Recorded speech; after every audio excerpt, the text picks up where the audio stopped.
ধৃত 4 জন আন্তর্জাতিক বন্যপ্রাণী পাচারকারী। নেপাল বাংলাদেশ রুটে বহুবার কচ্ছপ, টিয়া, এমনকি চিতাবাঘের বাচ্চা পাচার করেছে। কয়েকদিন আগে এই কেন্দ্রে একটি চিতাবাঘের বাচ্চা এসেছে জেনে তার ঠিকানায় হানা দেবার পরিকল্পনা করে।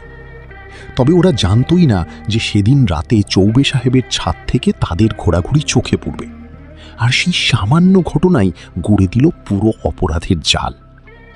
চৌবে সাহেব শেষে বললেন, অপরাধের গন্ধ বাতাসে থাকে বিনায়ক, শুধু নাক চালু রাখতে হয়। বিনায়ক বসু ফিরে এলেন নিজের বাড়িতে, বুকে নিয়ে একটি বাচ্চা চিতাবাঘের কৃতজ্ঞতা। আর স্মাগলারদের চক্র আজ ধ্বংস। শুধু দৃশ্যমান অপরাধ নয়, সামান্য সন্দেহ, একটু বাড়তি নজর আর একটু কৌতূহল মিলিয়ে মেলে বড় সত্য। আর তখনই কাজে আসে উমাশঙ্কর।